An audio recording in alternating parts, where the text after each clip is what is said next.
It's episode 615 of the Locked On Rangers podcast. On today's show, I'm talking about an absolutely asinine loss for the Rangers that could have blown their opportunity for a chance to sweep on Wednesday afternoon against the division-leading Astros. All that and more on this episode of Locked On Rangers. Let's get into it.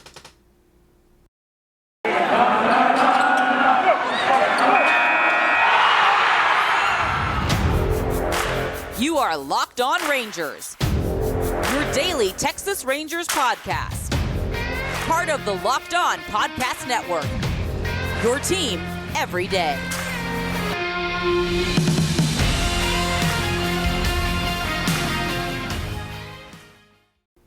You are Locked On the Texas Rangers. I'm your host, Bryce Patrick, a cripplingly addicted Texas Rangers fan since 2010, founder and host for all 4 seasons of this Locked On Rangers podcast. It is Wednesday, June 15th, and your Rangers are 29-32, sitting alone in second place in the American League West. 8.5 games behind these Astros. Could have been 6.5, could have been their 30th win of the season. They've been 30-31 heading into this series finale against the Astros. But no, they had to absolutely crap the bed in a just inexcusable loss. So mad. I am just so mad. But you know what? I'm very happy. You know why? Because I want to thank y'all for making Locked On Rangers your first listen every single day. If you're not already, you can go ahead and follow me on Twitter at Bryce Patrick. You can follow the show at Locked On Rangers. And the best way you can help us grow is subscribe on YouTube, where we are closing in on our 1,000 subscribers on YouTube by the All-Star mark, and comment anything below. Comment, what the heck is Corey Seager thinking? Comment, well, that was a nice game by Nathaniel Lowe. Comment, Bryce, I really like that hat. It looks really good. It was totally worth the overpriced price that you paid for it at the stadium. But I want to talk about Corey Seager's just boneheaded play, a lot of frustrations I have with him lately, and just this inexcusable loss. That's exactly what it was. The Rangers were leading 3-0 heading into the 8th inning. They were cruising. The Astros offense hadn't done much of anything, barely anything at all, but it didn't matter because the Astros played an Uno reverse card on the Rangers, and what the Rangers did to the Astros in the 8th inning of Monday's game, the Astros did on Tuesday's game.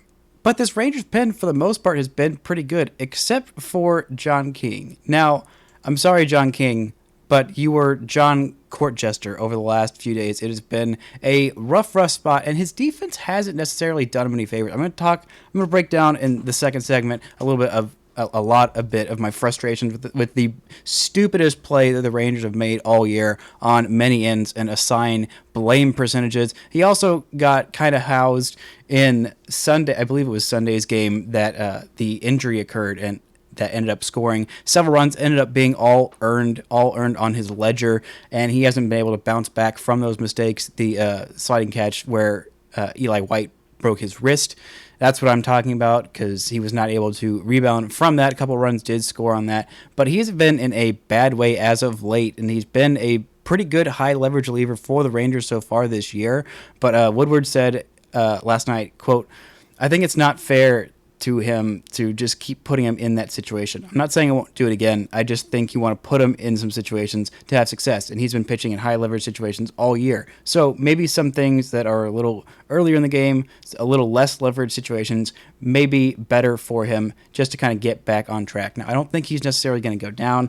I think I talked in my Locked On Now last night about maybe seeing the end of him after looking through the numbers and seeing what he's done and looking at the play and the following plays and everything else that happened after that. I'm less mad at John King than I was last night, but he's right. He should be in lower leverage situations. King, for the most part, has been pretty good for the Rangers this year for a pen that has been either lights out or donkey dookie. There has been no in between for this pen. I mean, Dennis Santana's been really good in a bunch of situations. Brock Burke has been fantastic. He's got a .83 ERA in just under 33 innings and is striking out more than a batter per inning. His ERA plus is 4.74. And Joe Barlow has been like the Katy Perry song, hot and cold, yes and your no. You know, he's got an ERA over 3 as a closer, which Woody said he's not taking him out of that role. I think that might eventually happen once Jose Leclerc comes back. Evan Grant suspected that Jose Leclerc could come back by the Detroit series, which starts Thursday in Detroit, a 4-game series there. I think he could be there too because he's pitched in back-to-back games in his rehab stint in Round Rock, so that's usually the last thing to go. So the Rangers are getting him, and then the guesstimate on Jonathan Hernandez coming back, it was initially we thought Jose Leclerc was going to come back sometime mid to late May. That's obviously not happening. We are in exactly mid-May or mid-June right now, and the thought was that Jonathan Hernandez would come back in mid-June. Both those guys took a little longer to rehab than we thought. That's okay. Take your time, get back, and be healthy when you are, because the Rangers are going to have to make some decisions on who is going to be in the pen. It's looking like Kobe Allard might be the guy that gets sent down. I thought he might start today, but it turns out that he is not going to be the one that's starting today. It's going to be Tyson Miller who's starting today. In the doubleheader, we're going to get into a little bit more, or in the, not doubleheader, why did I say that? The afternoon game of this one, Miller has pitched fairly well in his short stint with the Rangers so far this year. He's literally only pitched in one game, but went 2 1/3 innings, only allowed 1 unearned run, did walk a couple, but, was solid. And the Rangers needed those innings from him in the bullpen game. He's going to pitch, probably at least 2 innings, and then we'll get some bullpen help. I bet we'll see Brock Burke in this one, but I thought that we might see some Kobe Allard. We might still see some Kobe Allard, but I thought that he was going to start this one. But I want to get into a little bit more. Dane Dunning was fantastic in this one. Absolutely wasted his start. Absolutely wasted. Only 2 hits allowed by him. Only 2. And he walked 4, struck out 4, was less focused on being a strikeout pitcher and being more of a weak contact pitcher, which is who he is. When your fastball is one of the lowest velocity ones in the league and it's a 2-seamer, you're not going to get a bunch of strikeouts, unless you've got some absolutely crazy secondary offerings, which, his secondary offerings are good, but they're not like crazy you're going to get a bunch of strikeouts. You got to be a weak contact guy, and that's the profile that he is. I thought earlier this year, some of the struggles that he's had when he hasn't been able to go as deep into games is when he was, throwing too many pitches per at bat, trying to strike guys out, and, just let the batters get themselves out, Dane. Because when you're doing that, you are absolutely rolling. The only 2 hits that he allowed were both doubles, one to Yuli Gurriel, one to Michael Brantley, but those didn't come to anything. 6 shutout innings, absolutely nails. Loved what I saw from him. Matt Bush came in, got the hold. Struck out 2, was absolutely dominant. Granted, that was towards the back end of the game. And you might be saying, well, if John King has sucked so much lately, why didn't they let Matt Bush go 2 innings? Because he was dealing. Yeah, well, he was dealing to the bottom of this Astros lineup. And while the top of the lineup is really dang good, one of the best in baseball, pretty much 1 through 6, the bottom 2 to 3 is not great. I mean, Chas McCormick went 0 for 4 with a pair of strikeouts. He was not great. Jason Castro has been absolutely terrible offensively, as has every Astros catcher this year. And Aledis Diaz at shortstop, not Jeremy Pena, has an OPS under 600. Actually, 565 if you want to go do the math on that. He was also 0 for 4 with a pair of strikeouts. So, I mean, that's who you were dealing with. Not the top of the lineup in Jose Altuve, Michael Brantley, Alex Bregman, Yordan Alvarez, Kyle Tucker, Yuli Gurriel. Not those guys. That's who Bush was dealing against. Also, Matt Bush's arm is held together with duct tape and a prayer because he's 36 years old. He hasn't pitched much of, if basically anything, in the last 2 years. So the Rangers have not thrown him multiple innings. He was a guy who could go 2 innings when he was healthy and dominating in his, early 30s. Now he's 36. Granted, he doesn't have the mileage on his arm because he, was in prison and wasn't a pitcher coming up. But still, when you miss 2 years, you don't want to go and throw these guys out there for a long, long time. So that's why I understand that decision. Coming up, I'm going to get into the absolutely stupidest play the Rangers have made all year, assigning blame and lambasting the players who need a good lambasting. But first, this episode is brought to you by Blue Nile. Whether you're ready to pop the question or you're celebrating a milestone moment, find jewelry as unique as her with the modern convenience of online shopping at BlueNile.com.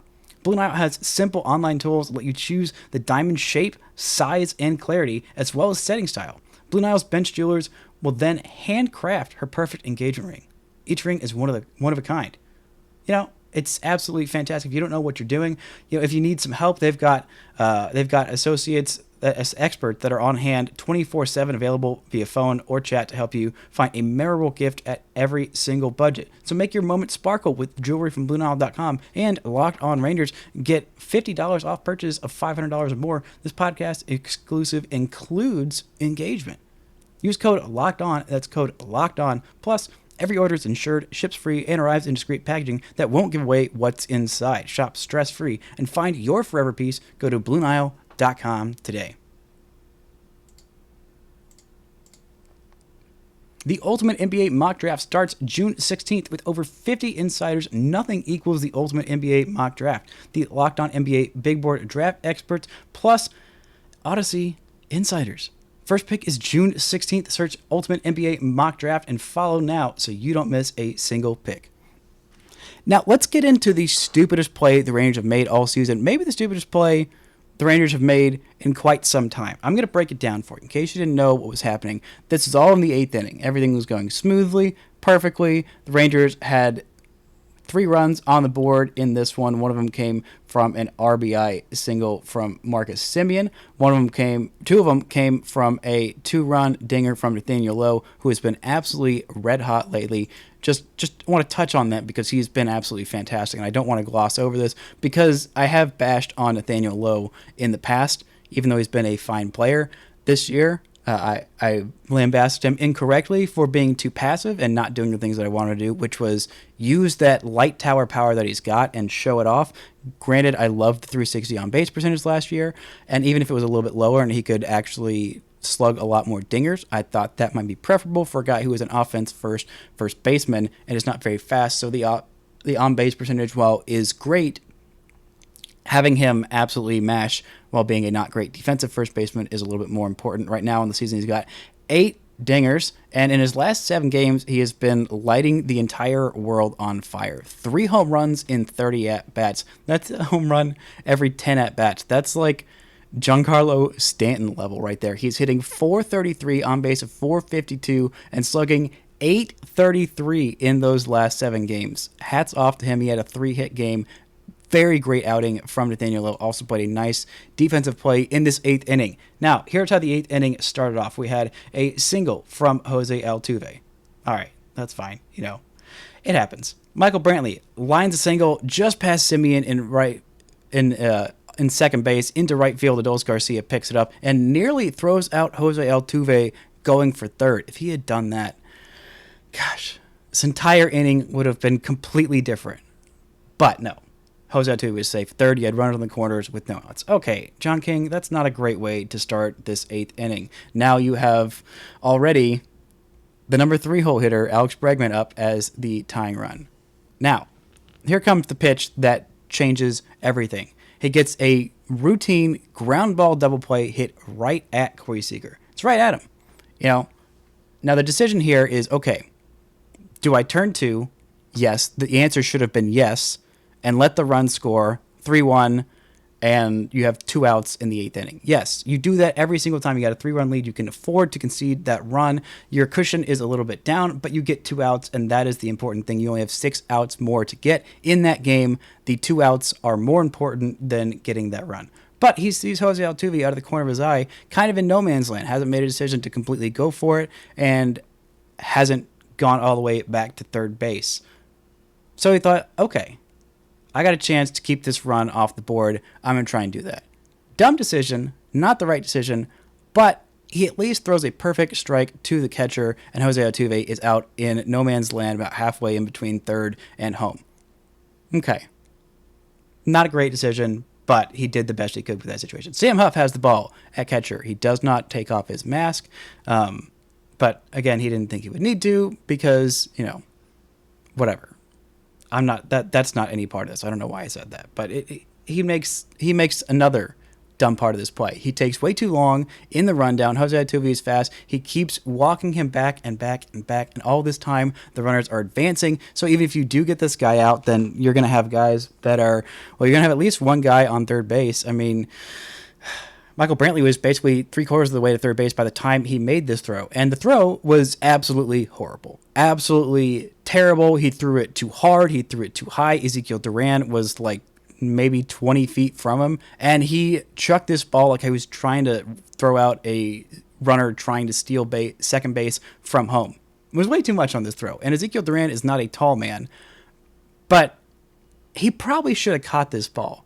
The ball was too hard and too high, and it clips off Ezequiel Duran's glove and goes into short left field, just past Corey Seager at third base. And the run scores, and you have runners on second and third with no outs and a run scored. And somehow the only error charged in all of this was charged to Ezequiel Duran just because it happened to hit his glove. That's stupid. There should have been like 17 errors charged in this one. And if you were charging 17, only in that situation could you charge one of those to Ezequiel Duran. He didn't do great.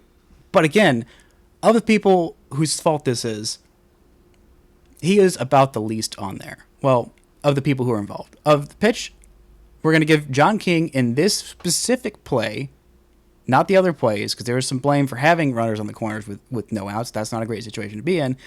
But in this specific play, he did exactly what he wanted to do. He got a ground ball double play, 0% of the blame. Now we have Corey Seager.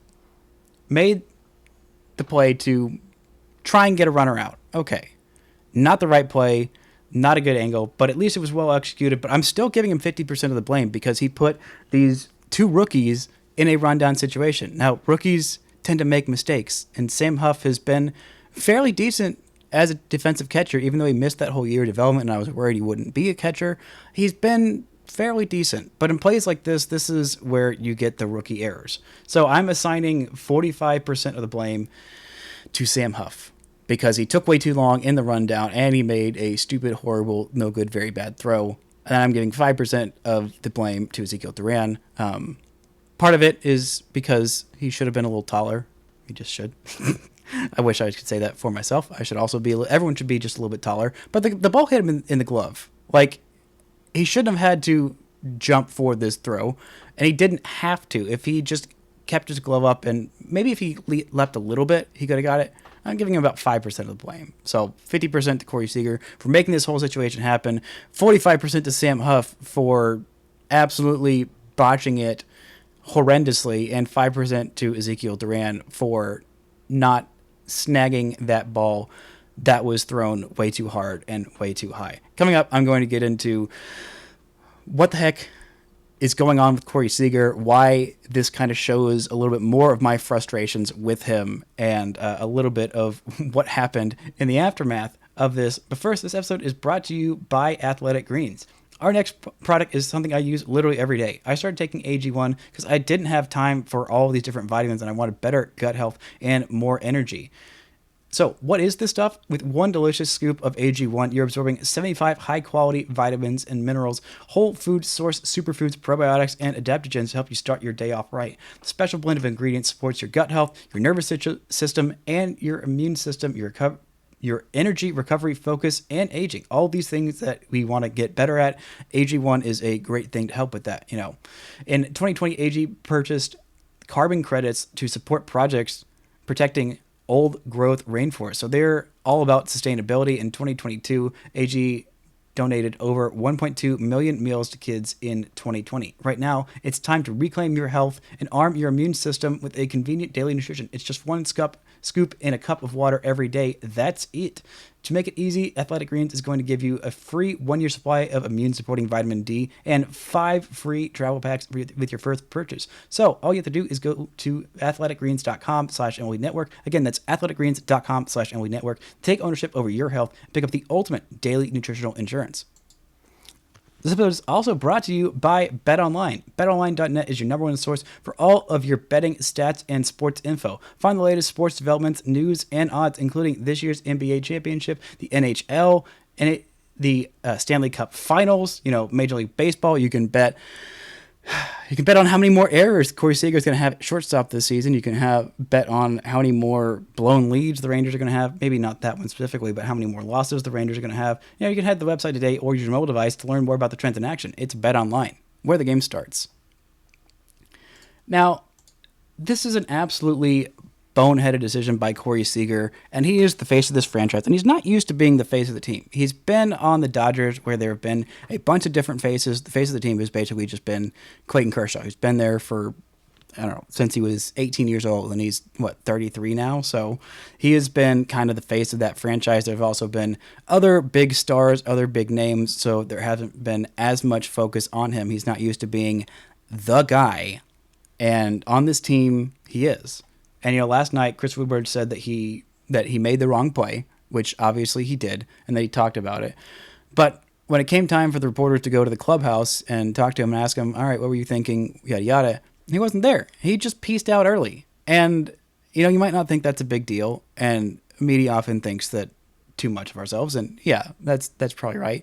But when you're the superstar, when you're the highest paid athlete, when you're the guy who just signed this 10-year deal to be the face of this franchise for the next freaking decade, and something goes wrong like this, you are the guy that needs to step up and say, yeah, my bad, I goofed up, here's what I did, and just, save face. John King very easily could have just pieced out and not done this. He is a lot younger, he's making a lot less money, he's much less the face of the franchise of this team, and he's been in a really rough way. But he said, no, I'm going to stay there, face the music, talk to the media, and say, hey, yeah, I screwed up real bad. This sucks, and I hate it, and here's what I screwed up, and here's why I screwed up, and yeah, this just sucks. And it's one of the worst parts of the job, of a very good job of being a big leaguer, but it's part of the freaking job. These guys like Adrian Beltre, like I think Marcus Semien has done it. I don't know because I'm not in the clubhouse because the Rangers don't recognize podcasts as a form of media. That's a whole other conversation that I won't get into here. But Adrian Beltre did this. Dirk Nowitzki did this for his entire 21-year career when he was sucking early on and when he was aging not as gracefully as he would like, and when the team wasn't as good as he wanted it to be in his last few seasons. When crap would hit the fan, he'd step up and say, yeah, that's my fault. I should do better. When things went well, he was there to talk and say and give credit to every other person but himself. That's what leaders do. Adrian Beltre did that. Great players do that. They don't run away at the chance to, having to buck up and own the blame on some stupid thing that they did. And Corey Seager has done that. He has been pretty faceless on this team. I mean, he's been less than fine. He has no longer been fine.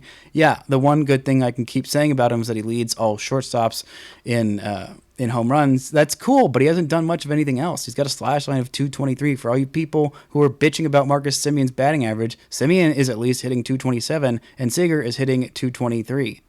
His on base, Semien's, is better than his, 291 to 286. And Seager is just barely slugging over 400. He's got 12 home runs, but he has not been doing well. His advanced numbers, the outs above average, I swear to God, I looked at this like 2 days ago, and he was in the top, I think the 56th percentile. Now he's in the 41st. I'm not sure if this all came from today, or it was just some numbers that were adding up.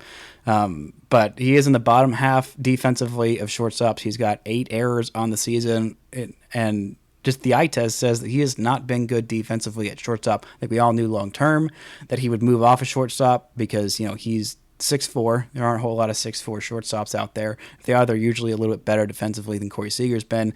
The likely move to third base is probably coming sometime soon. Maybe sooner than we even thought. Maybe Josh Smith or Ezequiel Duran. It's not going to be a battle of third base with Young, Smith, and Duran. Maybe it's going to be a battle of shortstop between Duran and Smith. And I think defensively, Smith would win out in that battle and then move somebody else. But Seager's advanced numbers, like I keep saying, they paint the picture of a guy who should be a great offensive player. Average exit velo, max exit velo, hard hit percentage, expected batting average, and slugging percentage, and WOBA. All those in the top quarter of baseball, if not the top 20 to 15% of baseball. But he's not there. His offense has been bad. And as much as I love talking about a 110 mile an hour off the bat, hit, usually it's not a hit. Usually it's right into the teeth of the shift. And same with that double play. The Rangers had a chance to get back into this one, but they had a couple of double plays by the guys who absolutely botched in this one. Seager hit 102 mile an hour hit off the bat, but it went right to the, I believe, second baseman and turned into a double play. And completely eliminated Marcus Simeon's leadoff walk in that 8th inning to come back. And they were literally just 1 run down. All it took was one good swing, and nobody had one good swing. Adolis Garcia struck out after that. Then they had another little bit of a rally in the 9th inning. They had a leadoff single by Cole Calhoun. But Sam Huff hit into a double play, then was just absolutely slow. And that's another thing that kind of bothers me about Corey Seager. A guy who is as athletic as he is in the 24th percentile of sprint speed. Feels like he's not running out a whole bunch of plays. And I'm not a big, you got to sprint down the line of every single play. But, maybe a little bit more would be nice to see. For a guy that's as athletic as he is, he's in his prime, he's 28 years old, being in the bottom quarter of baseball, right around where Sam Huff is. I'm pretty sure that Jonah Heim might actually have a higher, average sprint speed than Corey Seager does. And Jonah Heim is just as big as he is, but he's also a catcher. Like, he's a little bit bigger than he is. So, step it up. This has just been incredibly frustrating. Jonah Heim is in the 20th percentile and Seager is in the 24th percentile of sprint speed. But still, they should not be that close. It's been incredibly frustrating.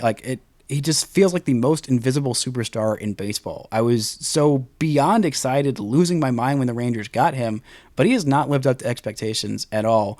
And with Semien, there have been more people in my mentions, talking trash about him, and, less now. But at least people cared. At least people cared about Semien. They're like, all right. And you could see with Semien how much he wore it on his sleeve, and he talked about it, and he was open about it. But Corey Seager looks as nonchalant as could be. And for all the crap that people talked about, Alex Rodriguez, and we signed this guy to this big deal and the Rangers couldn't win with him.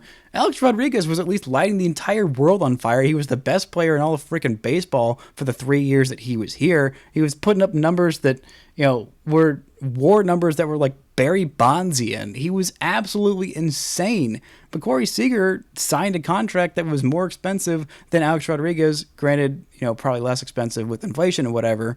But still, he has not put up those numbers. The rest of the Rangers around him, this team has a Pythagorean record that says they should be winning. They have a positive run differential.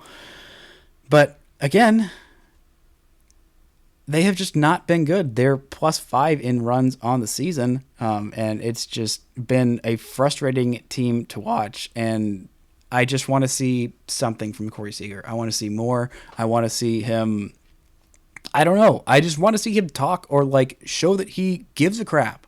I'm sure that he does. I'm not saying that he doesn't, but I want him to show it. Not for me, but for the fans, for everybody who's invested in this, who cares about this. It's cool to have a guy who's too cool for school, but when you're too cool for school and you're not putting up numbers, that looks bad in a real hurry. We saw that with Steele Walker, Mr. I don't really care about what anyone thinks of me. I'm going to be Mr. Cool Guy, and that's great when you're hitting dingers and smacking the crap out of baseballs and helping your team win. But when you're sauntering over to a ball while it's still in play and you're in the 8th inning and you forgot what inning it is, or you make a bad decision and then you don't face the media about it, it goes south in a real hurry. But I haven't seen people nearly as concerned with Corey Seager as they are with Semien. I'm much less concerned with Semien than I am about Seager. Seager's got a much longer deal, much higher average annual value, and a lot of that value was supposed to be him being a sweet hitting shortstop, and he has been a bad defensive shortstop and has not been as sweet hitting as the Rangers needed him to be. He is DHing in this doubleheader. I don't know if that was planned ahead of time or the harebrained play was so stupid that they decided to DH him for a day and say, no, we're going to put Marcus Semien there at shortstop. And I'm honestly considering, I thought from the beginning, maybe Semien should be the guy who's at shortstop. The only reason he was on second base last year was because they had a Gold Glove caliber guy up there in Toronto in Bo Bichette at shortstop, and that's why they pushed him to second base. I still think he can obviously play shortstop. He's looked pretty decent there in his few games so far, and he is obviously the first choice as the backup defensive shortstop. Ezequiel Duran's going to play second base in this one on Wednesday afternoon, but I think eventually we all knew that Seager was going to move off of shortstop to maybe third base or second or whatever. But I didn't think it would be this fast. But it's been incredibly frustrating. I'm incredibly frustrated with him. I just want him to show something. Just show me something. Show me that you care. Show me that you give a crap. And also I don't know what the heck is going to make these advanced numbers start looking like his regular numbers start looking like as great as his advanced numbers look like. But whatever the heck that is, I'm sure the Rangers coaching staff is working on it. But I just need him to do more. We need more from Corey Seager. It's great that this team is close to 500, and they had this just very close loss, couple of rookies doing some dumb things in one bad relief outing, just screwed over this mostly great game. But the Rangers need more from their superstar Corey Seager. Marcus Semion's stepping up, and it's time for Corey Seager to do the freaking same. Thank you all so much for listening, making this your first listen every day. For your next listen, go check out the Locked On MLB podcast. Paul Francis Sullivan, please call him Sully, gives you his unique perspective on the major leagues, both past and present. It's free and available wherever you get your podcasts. Y'all, thank you so much for listening. On tomorrow's show, I'm going to be talking about this day game, a little bit looking ahead to Detroit. Maybe I'll be able to get, by Friday, I'll be able to get Grant and talk more about these promotions and where guys are going to end up in the second half of this season. But thank you all so much for listening, and until next time, don't forget to enjoy baseball.